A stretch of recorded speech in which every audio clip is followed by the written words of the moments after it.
रावण के भाई विभीषण के रोकने के बाद भी रावण ने हनुमान जी की पूंछ पर रुई लगाकर उसे जला दिया था, जिससे रावण की पूरी लंका भस्मसात हो गई थी।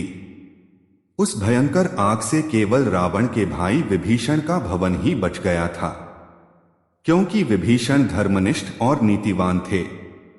भले ही वे राक्षस कुल में जन्मे थे, परंतु वे सदाचारी और धर्म के नियमों का पालन करते थे।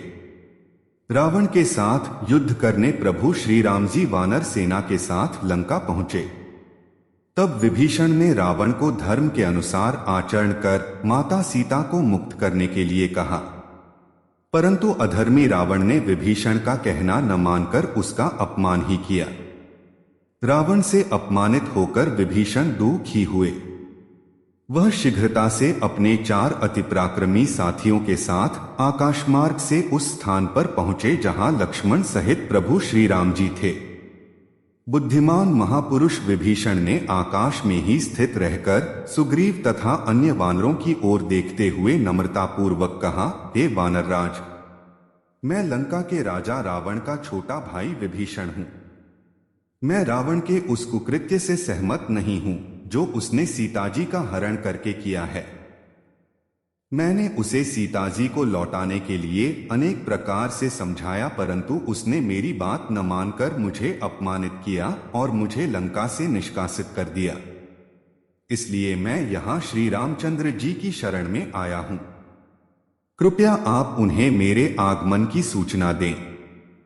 विभीषण की बात सुनकर सुग्रीव ने प्रभु श्री राम जी के पास जाकर कहा, हे राघव, रावण का छोटा भाई विभीषण अपने 4 मंत्रियों सहित आपके दर्शन करना चाहता है। यदि आपकी अनुमति हो तो उन्हें यहां उपस्थित करूं, किंतु मेरा विचार है कि हमें शत्रु पर सोच समझ कर ही विश्वास करना चाहिए। एक तो राक्षस वैसे ही क्रूर, कपटी और मायावी होते हैं, और यह तो रावण का सगा भाई है। ऐसी स्थिति में तो वह बिल्कुल भी विश्वसनीय नहीं है। किंतु आपकी जैसी आपकी आज्ञा हो वैसा करूं।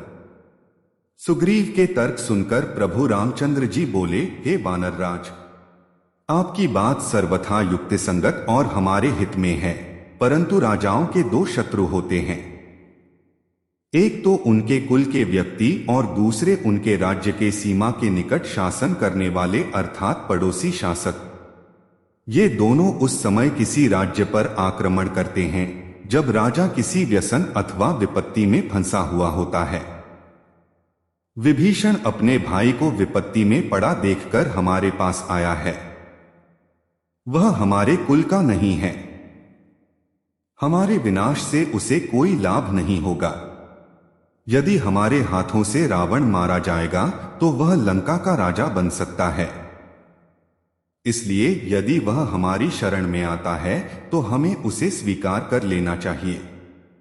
शरणागत की रक्षा न करने से बड़ा पाप लगता है। इसलिए शरण आए विभीषण को अभय प्रदान करना ही उचित है। इसलिए आप उसे मेरे पास ले आओ। जब सुग्रीव विभीषण को लेकर प्रभु श्री राम जी के पास आया तो विभीषण ने दोनों हाथ जोड़कर कहा, हे धर्मात्मा, मैं लंकापति रावण का छोटा भाई विभीषण हूं। आप शरणागत वत्सल है, इसलिए आप मेरा उद्धार कीजिए। विभीषण के वचन सुनकर प्रभु श्री राम जी ने उसे गले से लगाते हुए कहा, हे विभीषण, मैंने तुम्हें स्वीकार किया।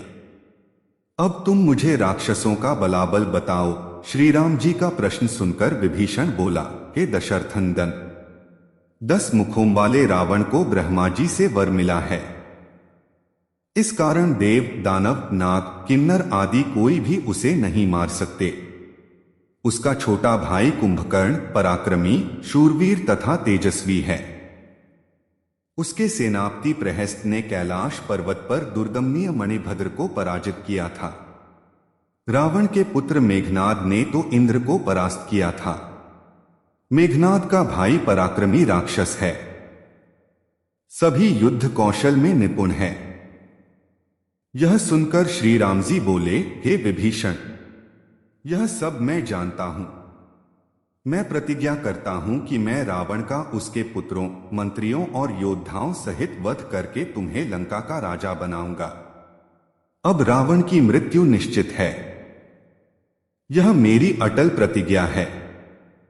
श्री रामचंद्र जी की प्रतिज्ञा सुनकर विभीषण ने उनके चरण स्पर्श किया और कहा, हे राघव, मैं भी आपके चरणों की शपथ लेकर प्रतिज्ञा करता हूं कि मैं रावण को उसके वीर योद्धाओं सहित मारने में आपकी सहायता करूंगा। विभीषण की प्रतिज्ञा सुनकर प्रभु श्री रामचंद्र जी ने भ्राता लक्ष्मण से समुद्र का जल मंगवाया। उस जल से विभीषण का अभिषेक किया और संपूर्ण सेना में घोषणा करा दी कि आज से महात्मा विभीषण लंका के राजा हुए।